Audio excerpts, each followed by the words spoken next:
Merci Olivier.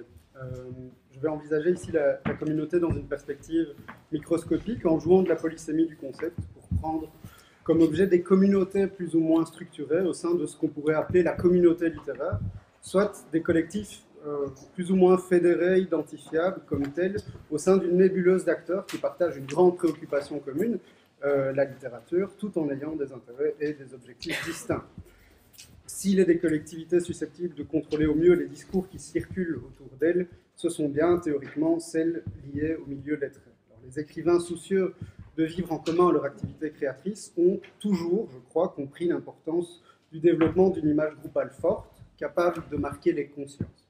Ronsard voit bien de la sorte que le groupe de 7 poètes auquel il appartient, avec entre autres Joachim du Bellay, jouira d'une meilleure réputation s'il est associé au noble terme de Pléiade, plus éthéré, moins belliqueux que celui de brigade, sous lequel il s'est d'abord présenté. Et peu importe finalement que Ronsard soit le seul à véritablement utiliser l'expression Pléiade, c'est celle qui a survécu dans l'histoire littéraire, et c'est par elle qu'on désigne aujourd'hui encore, sans trop se soucier d'ailleurs de l'éventuel court-circuit qu'elle provoque, le collectif qui est associé à la défense et illustration de la langue française, signé, elle, par du Bellay.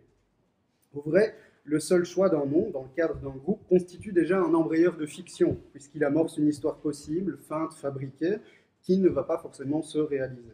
Qu'on décide de se rassembler sous la bannière du Parnasse ou du cercle du zutisme, pour saisir d'emblée deux exemples antithétiques, ne va pas forcément produire le même effet. Dans le premier cas, donc dans celui du Parnasse, on a directement une sorte d'isotopie sacrée qui se met en place et qui va supporter aussi la majeure partie du discours des participants à la mouvance. Elle se trouve engagée donc par cette dénomination qui renvoie simultanément au séjour des muses et à l'imaginaire classique hérité de cette mythologie. On peut songer à la fresque Le Parnasse, par exemple, de Raphaël au Palais du Vatican. Dans le second cas, donc dans le cas du cercle du zutisme, les utistes font non seulement un pied de nez à la forme de sociabilité bourgeoise du cercle, qu'ils réinvestissent pour s'en moquer, mais aussi à la tendance des écoles littéraires et philosophiques à se doter d'un nom en isme pour garantir artificiellement leur sérieux. Qu'elle se décline sous la forme du cénacle, de la secte, du groupe, du mouvement, du réseau, de la clique, de l'académie ou encore de l'école, la collectivité littéraire est donc portée par la nécessité d'affirmer sa fédération et de se mettre en valeur au cœur du paysage culturel dans lequel elle prend place. Pour ce faire, nombreux sont les rassemblements d'écrivains qui ont pris en charge, collectivement ou par la voix d'un de leurs membres, simultanément à leur existence ou postérieurement, un discours de présentation cohésif destiné à agir sur l'imaginaire d'une époque. Dans le même temps aussi, nombreuses sont les collectivités littéraires qui ont fait l'objet de représentations contemporaines variées, par le biais de romans, de micro-récits qui vont de la scénette journalistique jusqu'à la physiologie parodique, du témoignage ou de l'essai, ensemble de productions qui émanent souvent d'individus qui ont observé alors ces réalités groupales de l'extérieur sans vraiment y prendre part. Alors, les travaux fondateurs de Jacques Dubois, de Pierre Bourdieu ont posé les jalons de l'étude des modes de sociabilité littéraire et dans leur sillage, un nombre important, toujours croissant, de travaux ont depuis plus d'une vingtaine d'années contribué à améliorer la connaissance de ces collectifs ainsi que celle de leur rôle capital au cœur du champ littéraire. Une importante étude d'Anthony Gliner et Vincent Lenné sur la structure particulière des cénacles et sur l'imaginaire entourant ces derniers a ouvert la voie à un questionnement spécifique sur les formes, supports et effets de discours, des discours de présentation des groupes littéraires. Ces discours fleurissent tout particulièrement au XIXe siècle, qui me semble être l'âge d'or de la collectivité littéraire, enfin, on peut discuter de ça, mais qui est aussi l'heure où la littérature française, s'autonomisant, voit se développer en son sein une double logique économique, c'est le modèle bourdieusien, double logique économique qui oppose à la course à la rentabilité financière chère aux productions de grande diffusion une logique de production restreinte qui, elle, va favoriser le développement de groupes littéraires dont les membres, réunis en vase clos, sont à la fois les producteurs et les juges de leurs propres produits. C'est l'époque, notamment, où le Parnasse va tenter de succéder au romantisme qu'il a engendré, puis où ce Parnasse va lui-même se trouver aux prises avec les différentes chapelles de la mêlée symboliste qui vont chercher à se départir d'un modèle jugé parfois trop strict. Alors, le questionnement sur les récits construit par les groupes littéraires et construit autour des groupes littéraires peut s'articuler autour de différents axes. L'un d'eux conduirait à interroger spécifiquement les poétiques et supports qui permettent à ces fictions de se concrétiser. Un rapide examen des discours liés à la collectivité littéraire de la seconde moitié du XIXe siècle suffit à témoigner de la richesse du matériau et à l'impossibilité aussi d'en trop systématiser l'examen. Sur un plan qu'on pourrait qualifier d'endogène, c'est-à-dire pris en charge par des individus qui appartiennent à la communauté, au groupe littéraire, le parcours pourrait s'étendre de la forme des souvenirs, qui sont forcément postérieurs et réverbérés à travers la lorgnette d'un seul individu. Je pense par exemple au petit mémoire d'un parnassien de Louis-Xavier de Ricard, ou à la mêlée symboliste d'Ernest Reynaud. Donc ça va des souvenirs jusqu'aux présentations prospectives, assumées seules ou en groupe. Je pense notamment à la préface manifestaire aux poèmes antiques de Lecomte de Lisle, ou du texte qui annonce la chimérique école romane de Moréas en 1891. Il importe également de prendre en considération les réécritures romanesques à clé, comme La Maison de la Vieille, par exemple, de Catulle Mendès, qui décrit le salon de Nina de Villars. Sur le plan exogène, donc pris en charge par des individus extérieurs aux communautés écrites, un parcours irait là notamment, prendrait notamment en considération les chroniques et entrefilets journalistiques. C'est par exemple l'exemple de Victor Kochina, qui baptise sans en prendre conscience le groupe des vilains bonshommes en désignant de la sorte les jeunes gens qui avaient applaudi avec trop d'ardeur la première du passant de Coppet. On est en 1869, François Coppet fait représenter le passant à l'Odéon, et il y a une sorte de groupe de supporters qui sont là pour saluer sa pièce, et au tomber de rideau, qui font un vacarme pas possible. Le lendemain, dans la presse, Victor Kochina fait le compte-rendu de la pièce en disant il y avait là une assemblée de bien vilains bonshommes, et le réseau récupère la dénomination, se fait un plaisir de reprendre à son compte cette appellation injurieuse. Je fais une petite parenthèse ici, puisque cette injure me semble relativement intéressante. Au commencement, il y a l'injure, note Didier Ribon dans ses réflexions sur la question gay, et je crois aussi qu'en matière de représentation de la communauté, les mécanismes de déformation de la réalité, ou peut-être plus justement d'appréhension de la réalité par le biais d'un prisme qui vise délibérément à détourner cette réalité, qui se concrétise donc par des mécanismes qui vont de la caricature à l'insulte, ces mécanismes donc infléchissent sans doute plus nettement les représentations que les discours censés respecter fidèlement la réalité décrite. Pour le cas qui m'intéresse, donc celui des groupes littéraires, c'est dans ce sens que vont notamment toute une série de micro-fictions potaches, donc des fausses biographies, des dictionnaires pour rire, des genres qu'on retrouve aussi dans la petite presse, qui brossent volontiers le portrait satirique d'un groupe d'auteurs, effectifs ou non. Les fictions des collectivités littéraires sont également directement infléchies au cœur des textes mêmes par les genres et les formes qui leur permettent de se développer, et par les supports qui accueillent ces genres et ces formes. Un discours manifestaire, forcément, ne va pas s'écrire comme un recueil de mémoire, et un manifeste ne s'énonce pas de la même manière quand il se déguise sous une préface ou quand il est commandé par un journal. Alors, je vais m'arrêter maintenant sur 3 exemples, ou 2, enfin je vais en développer 2, et le troisième je l'évoquerai rapidement. Le premier, c'est le cas parnassien. La représentation traditionnelle de la mouvance parnassienne, qui lui est contemporaine et qui a plus ou moins perduré jusqu'à nos jours, pour ceux qui se souviennent encore du Parnasse, est celle d'une école fédérée autour d'un chef de file qui fait aussi office de prophète du mouvement, qui s'appelle Charles-Marie Lecomte de Lisle. La représentation aussi d'une école rigide, dogmatique, dont les maîtres mots sont l'impassibilité, le retrait, la rigueur métrique et formelle, tout cela en réaction au romantisme politisé et passionné.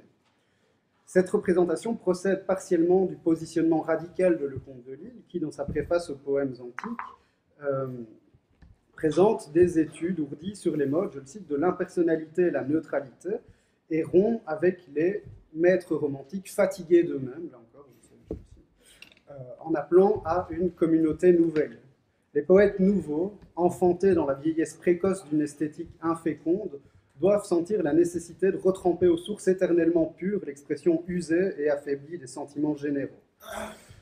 Au-delà du portrait, il y a du portrait prospectif, de celui d'une génération de poètes nouveaux qui devront respecter un certain nombre de codes, il y a chez Lecomte de Lisle un appel aux bonnes volontés, sinon une forme de conscription, véritablement, qui vise à ce que la génération des poètes nouveaux supplante le romantisme. C'est vraiment un appel à partir en guerre et une volonté de se fédérer. Nous partîmes 500, mais par un prompt renfort. Nous vîmes 3000 en arrivant au port. On songe à Corneille. Mais au-delà de Lecomte de Lille en particulier, qui est bien moins parvenu qu'il ne le souhaitait à créer une école, à la fédérer, la représentation dominante du Parnasse, c'est en réalité surtout celle que nous ont transmis les critiques de l'époque et les parodistes aussi, qui se sont volontiers moqués des prétentions fédératrices et dogmatiques de Lecomte de Lille. Dans les faits, le Parnasse tient en réalité plutôt de la nébuleuse, qui rassemble des auteurs qui n'ont pas toujours grand-chose à voir. Il suffit de comparer un texte de José Maria Heredia et de François Coppée pour s'en rendre compte, et une école aussi qui est moins rigide qu'elle pourrait en avoir l'air dans ses thèmes et dans ses formes. On pense notamment là à la fantaisie d'un Banville, par exemple. Dans la légende du Parnasse contemporain, l'un de ces récits rétrospectifs qui vise à amender la représentation qu'on se fait d'une collectivité, Catulle Mendès a tenu à briser le cliché selon lequel la mouvance parnassienne pouvait être réduite au seul mot d'ordre de l'impassibilité. Une fois, Albert Glatini dédia un poème à Théophile Gautier sous ce titre, L'Impassible. Louis-Xavier de Ricard, un des nôtres que les études sociales nous ont ravis, s'avisa, dans une lettre à un ami qui fut imprimée je ne sais où, de recommander l'impassibilité aux penseurs, et moi-même j'avais écrit ces deux vers. La grande muse porte un péplum bien sculpté, et le trouble est banni des âmes qu'elle hante. Dès lors, nous eûmes beau pousser des cris et faire des gestes de réclamation, prendre en un mot toutes les attitudes que le dogme de l'impassibilité réprouve. C'en était fait, il n'y avait plus à revenir là-dessus, nous étions les impassibles, comme nous aurions été les jardiniers si nous avions fait des poèmes sur les jardins, les papillonneurs si nous avions rimé les rondelles sur les papillons, et les oiseliers si nous avions chanté des odelettes aux oiseaux. Impassibles, nous, bon Dieu, vous ne tarderez pas à voir dans la suite de ces causeries que nous n'étions rien moins que cela. Et toute l'entreprise là, des souvenirs de Catulle Mendès entreprend donc de briser cette représentation. On sent bien chez Mendès toute la lassitude donc à l'égard de l'imaginaire figé qui nimbe le Parnasse et sur lequel le poète semble n'avoir que peu de prise. Ce récit, toutefois, entend modifier la donne et fonctionner comme une correction, un aiguillage permettant de remettre la mouvance sur les bons rails et de lui donner une chance d'être goûté à la manière que son représentant juge juste. La rectification, en réalité, arrive là un peu tard, au moment où les lignes de Catulle Mendès sont publiées. La nébuleuse parnassienne n'est depuis longtemps plus associée à une collectivité dont on pourrait dire qu'elle était underground au début, qui rassemblait des outsiders du monde des lettres, comme elle a pu être aussi considérée au moment de son émergence, au milieu des années 1860. Elle s'est muée en une réalité académique et consacrée. Si aujourd'hui, certains considèrent que le credo de l'art pour l'art, énoncé notamment par Théophile Gautier dans sa préface à Mademoiselle de Maupin, peut tenir lieu de programme sévère à l'ensemble du Parnasse, c'est aussi parce que ses représentants ont été dépeints comme tels par la rumeur de l'époque, nourrie par certains opposants au mouvement, qui se sont plu en fait à dépeindre le Parnasse comme une sorte de ramassis de poètes revêches. Le deuxième exemple que je vais évoquer peut-être plus rapidement est celui du symbolisme. Puisque si on le regarde depuis l'intérieur, le Parnasse n'est jamais parvenu à une véritable fédération, le consensus parnassien s'est quand même imposé au regard extérieur comme une sorte d'école cohérente dont les membres paraissaient soudés autour de quelques grandes figures et d'une doctrine. Je crois qu'on ne peut pas en dire autant du symbolisme, qui en fait de mouvement cohérent apparaît davantage comme une pléiade de groupuscules éphémères et contingents, de feux follets dissidents dont les influences respectives s'entrecroisent parfois et dont les objectifs disparates se définissent essentiellement en creux contre des orthodoxies incarnées dans des domaines différents par le Parnasse et par le naturalisme. Alors, Ernest Reynaud, qui a fait partie de la mouvance, rend bien compte de cet éclectisme dans les deux tomes de ses souvenirs, qui s'appellent La mêlée symboliste, publiés en 1918 et 1920. Et le titre seul, La mêlée symboliste, est significatif, puisque d'une part, il engage une isotopie de la lutte, qui est bien conforme à la dynamique concurrentielle qui était à l'œuvre au sein du champ littéraire fin de siècle, et d'autre part, il témoigne de la bigarrure de la mouvance symboliste, sinon du fouillis qu'elle représente parfois. Donc, dans le texte de Reynaud, là, il y a une sorte de passage en revue de différentes chapelles symbolistes qui ne sont pas tout à fait fédérées. Pourtant, il y a eu des tentatives de fédération au moment du symbolisme, et notamment manifeste du symbolisme livré par Jean Moréas, qui en fait, me semble-t-il, est un ratage, est une démonstration de cohérence aussi artificielle que ratée, qui ne parvient pas à assurer la fédération du symbolisme. Le texte, en réalité, est une commande passée auprès de Jean Moréas par le Figaro de Villemessant, et qui est publié en 1886, le 18 septembre 1886. En fait, on a là un texte qui, je vais passer très rapidement dessus, rate complètement son objectif fédérateur pour une bonne raison, c'est que je crois, c'est qu'il ne parle pas d'individus. Il parle d'un programme esthétique uniquement, sans jamais faire la part belle à la collectivité qui est véritablement en train de naître à ce moment-là, qui n'est pas tout à fait fédérée, mais qui existe malgré tout. D'autres ratages dans ce manifeste, Moréas en fait s'en prend à des ennemis qui n'en sont plus vraiment, comme Banville par exemple, multiplie les contradictions aussi dans son texte. Je ne m'attarde pas là-dessus, il me semble que le texte donc est un four, puisque Moréas refuse de comprendre que le dynamisme de l'activité littéraire de la période est avant tout permis par des liens privilégiés entre des artistes et des écrivains, plutôt que par une croyance dévote en des lois et des valeurs esthétiques. En revanche, il existe, je crois, au sein du Paris fin de siècle, et je terminerai sur cet exemple-là, une communauté qui s'inscrit dans la logique des groupes littéraires tout en la dépassant. Cette communauté, c'est la communauté des fumistes, ensemble assez large, qui désigne des auteurs qui sont par exemple ceux qui livrent les déliquescences du pseudo-décadent Adoré Floupet, ou alors les sociétaires des utistes de 1883 ou des Hirsutes. Donc un ensemble d'acteurs qui partagent un esprit réfractaire, gaillard, qui privilégie le rire jaune et l'humour noir, qui se manifeste par des virtuosités potaches, qui se fondent notamment sur l'usage de la blague, de la caricature, de la parodie. Le phénomène trouve parfois à s'institutionnaliser, en tout cas à s'ancrer dans des lieux qui s'observent. Le cas de l'Hydropathe me semble un bon exemple. L'Hydropathe, c'est ce journal et ce réseau, ce groupe, qui est en réalité le substrat du Chat Noir, et qui a parfois été éclipsé par ce successeur qui a connu une fortune peut-être plus importante. L'Hydropathe, comme le Chat Noir, se construit dans le prolongement d'un lieu de sociabilité et dont il relate les spécificités. Il y a eu des travaux sur la question, notamment ceux de Noël Richard, qui, se fondant sur les souvenirs d'Émile Goudot, a exposé la genèse du club des Hydropathes, genèse qui est liée en bonne partie à Émile Goudot, qui, dès octobre 1878, fonde une assemblée littéraire qui se rassemble près du quartier latin. La ligne de conduite de l'Hydropathe apparaît dès le premier numéro du périodique, qui est daté du 22 janvier 1879.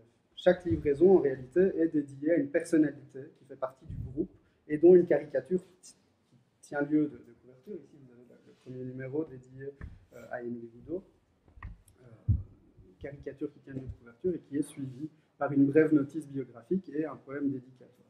Le reste des 4 pages hebdomadaires est composé de poésie, notules, blagues, évidemment, et autres chroniques desquelles. La première livraison de l'Hydropathe, consacrée au président du groupe, donc, met directement en place un discours de présentation du collectif qui affirme d'emblée, dès le premier numéro, donc, l'excellente réputation et la légitimité du collectif. Un texte signé Francisque Sarcey décrit le fonctionnement de l'Assemblée. Les jeunes gens qui se sont réunis pour fonder ce cercle sont pour la plupart des poètes en herbe ou des élèves de l'école des beaux-arts ou des musiciens. Il n'y a guère que 5 ou 6 semaines que le club est fondé et il compte déjà près de 200 membres. Il est confortablement installé dans une vaste salle qu'ils ont louée rue Cujas. C'est là qu'ils se réunissent tous les soirs. Les grandes séances, les séances solennelles, celles où l'on convoque le banc et l'arrière-ban des membres du club, ont lieu le samedi. Là, on dit des vers, on fait de la musique, on chante, on cause. Il n'y est permis d'autres boissons que la bière, et tout jeu de hasard y est sévèrement proscrit. Après tout, une soirée passée là en famille, à causer d'art et de littérature, est au moins aussi agréable et à coup sûr plus utile que ne le sont les heures perdues à remuer des dominos sur une table de café. Il me semble que si j'avais 21 ans, je demanderais à entrer au club des Hydropathes. Alors cet article est publié dans le numéro 1 du journal L'Hydropathe, mais il a été publié une première fois dans le quotidien le 19e siècle, et dans sa version originale, publiée le 28 novembre 1978, Sarcey apportait une précision en ce qui concerne sa demande d'intégration. Il dit ceci: s'il avait été plus jeune, il l'aurait formulé, donc j'aurais demandé à faire partie du groupe, tout en protestant contre le nom du groupe qui, décidément, n'est pas heureux. Au vrai, on a là un texte qui pourrait être suspect de parodie. Il faut connaître un peu pour ça Francis Xarcet, qui est en réalité un critique complètement conservateur, qui sera notamment raillé par Alphonse Allais, qui utilisera notamment une signature apocryphe pour lui attribuer la paternité de différents articles par dérision dans le Chat Noir. Il y a une phrase qui est assez célèbre d'Alphonse Allais qui dit ceci: « 2 personnes seulement à Paris ont le droit de signer Francis Xarcet, moi d'abord et M. Francis Xarcet lui-même ensuite. » Donc, au sein du Chat Noir, Francis Xarcet va devenir la tête de Turc, le personnage dont on se moque le plus souvent. On pourrait se demander, au fond, si ce texte-là n'est pas une parodie. Quand on lit dans l'Hydropathe, on est tenté d'y voir une parodie. Mais il a eu une première publication, donc je l'ai dit, dans le XIXe siècle, journal républicain conservateur.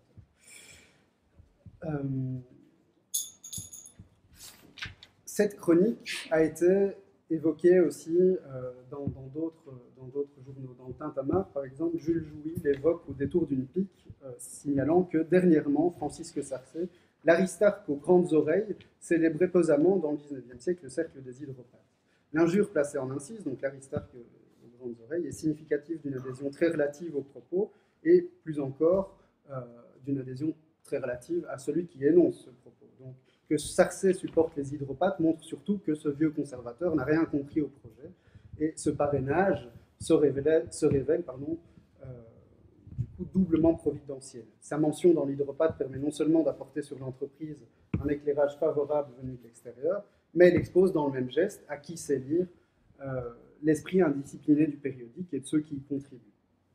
Au-delà de la mise en scène d'une collectivité, c'est aussi, pour reprendre les mots de Marie-Ève Terranti à propos des effets de la mystification journalistique, une forme de sociabilité privilégiée qui se met en place, cultivant une connivence autour d'un secret commun et prenant comme victime un dupe. Alors, le journal évoluera, passera notamment dans une dénomination collective qui lui correspond mieux, finalement. Ça devient les hydropathes plutôt que l'hydropathe. Donc, on quitte là le titre traditionnel pour faire valoir la communauté. Et tout au long des publications, je vais terminer, je vois que tu prépares. J'y allais. On aura des témoignages, des chroniques qui visent à décrire l'ambiance et nommer les forces en présence. Je ne vais pas lire l'extrait parce qu'il est un peu long, mais on a le récit de nouveau d'une soirée des hydropathes. Se met dès lors en place le récit d'un collectif uni, convivial, glorieux, où chacun se voit confier un rôle précis qu'il exécute avec talent. Le journal se révèle du coup une sorte de béquille à la société des hydropathes dont il fait la promotion et qu'il prolonge en la répétant. La logique du périodique attire la curiosité. D'emblée, le journal s'est tout entier consacré à présenter sur un mode convivial les figures majeures du club qu'il promeut, à chanter ses louanges, à affirmer son succès. Les lecteurs qui découvrent cette sociabilité à travers le périodique sont tentés de rejoindre le groupe en raison de ses airs si sympathiques et en raison aussi de sa légitimité affirmée d'emblée. Le journal, cependant, ne va pas survivre à un changement de politique éditoriale, il va devenir le tout Paris, il va devenir aussi plus banalement boulevardier. La convivialité du groupe là, va céder plutôt la place à une sorte de potinière, et les blagues d'initiés vont se muer en une série d'accumulations de farces universelles. Le groupe va aussi changer de rive, et finalement le journal sera liquidé après 5 numéros, le Chat Noir succédera, prendra le relais.